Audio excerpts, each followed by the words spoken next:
Muraho neza mumeze mute? Muhawe ikaze nanone. Uyu munsi tugiye kuganira uburyo ushobora kwipima ukamenya niba utwite ubikoreye mu rugo iwawe. Ubundi nibura ku munsi wa 8 ubaze igihe uherukira muri ovulation cyangwa se ku munsi w'uburumbuke, ushobora kumenya ko utwite nubwo amahirwe abakiri make. Kumenya ko utwite ni umusemburo witwa beta HCG uba umubiri ukora mu gihe utwite, ukagaragara mu maraso, ukagaragara no mu nkari. Aha ngaha rero tugiye kumenya uburyo wabimenya ukoresheje uburyo bwo mu nkari. Ni ukuvuga ngo ufata ni agateste de grossesse abantu bamaze kukamenyera, kagurwa muri farumasi kagura 500. Uragafata ukareba icyambere, ureba itariki niba katarabaye expired cyangwa se niba katarapfuye. Ureba itariki kakorewe n'igihe kazarangirira kugira ngo wizere ko kari buguhe ibipimo nyabyo. Ugafata akantu kizeye cyangwa se agakoresho kizewe ugashyiramo inkari. Inkari ushyiramo inkari za mu gitondo, kandi ukabanza ukihagarika za zindi za mbere zikagenda, ukazifunga ugashyiramo izikurikiyeho kugira ngo twizere ko nta myanda yagiyemo iri butume ibisubizo byacu bitaza kuba nyabyo.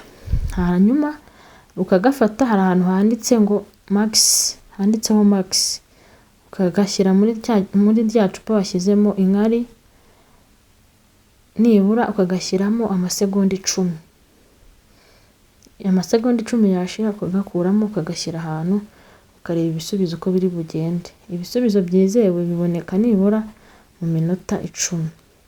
Iyo hajemo uturongo tubiri nk'uko muri kutubona ubu twite, iyo hajemo kamwe ntago ubu twite. Nanone hari igihe uzabona hajemo kamwe kagaragara neza, akandi ubona katagaragara ariko kagaragaramo gake. Icyo gihe nabwo ubu twite nubwo kandi kaba katagaragaye. Ni wa musemburo twavuze wa beta HCG uba ukiri mukeya mu nkari, bigatuma kandi karongo kataza. Nk'uko twabivuze rero, ku munsi wa 8 amahirwe yo kubona igisubizo kiri positifu cyangwa se cy'uko utwite aba ari makeya, abakiri 25%, kubera ko wa musemburo wa beta HCG ntabwo waba wakabaye secret cyangwa ntabwo waba umubiri wakawukoze neza. Ku munsi wa 10 aba ari 50%, niko ubushakashatsi bwagaragaje. Naho iyo wabuze imihango noneho biba byagaragaye ko utwite, noneho imihango iba yabuze, amahirwe y'uko utwite aba 99%. Rero inama nakugira ni uko utegereza, niwihutire upima vuba vuba ngo umenye ko utwite, kuko ushobora kubona ibisubizo bikakubeshya. Wakipima ku munsi nibura wa 10 cyangwa se ugapima mu gihe wabuze imihango, nibwo uba wizeye neza kuza kubona ibisubizo nyabyo. Niba rero upimye ukabona igisubizo cy'uko utwite, wishidikanya, byemere, kuko nago biba byibeshye.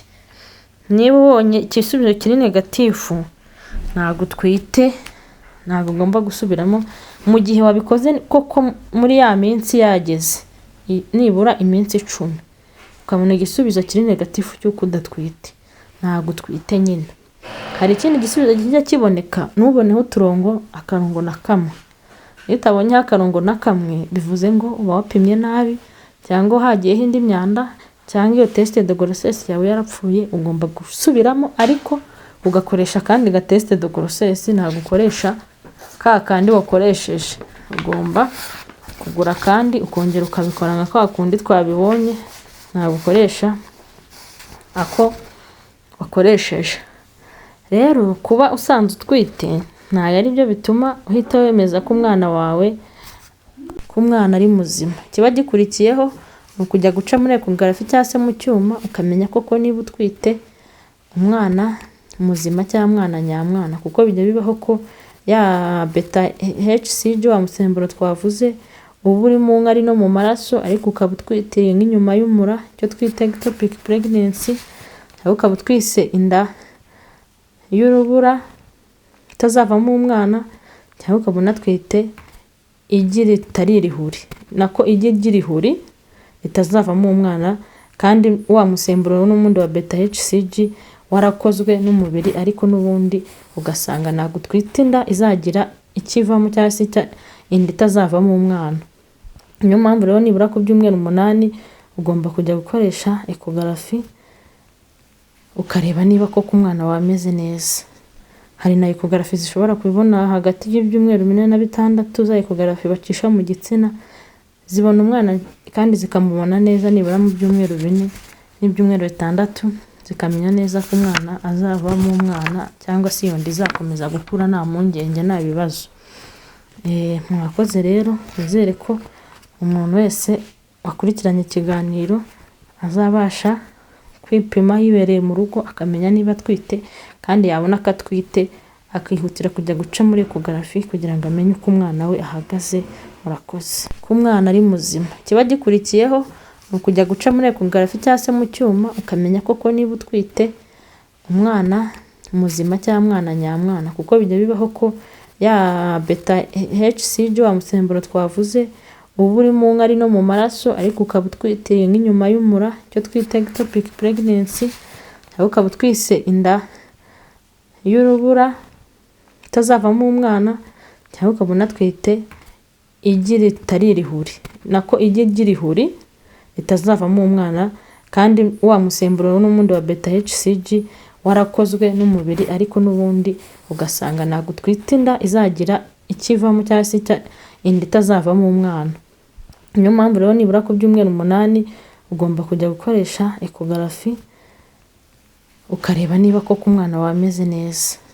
Hari na ecography zishobora kubibona hagati y'ibyumweru 4 na 6 za ecography bacisha mu gitsina, zibona umwana kandi zikamubona neza nibura mu byumweru 4 n'ibyumweru 6, zikamenya neza ko umwana azavamo umwana cyangwa se iyo nda izakomeza gukura nta mpungenge nta bibazo.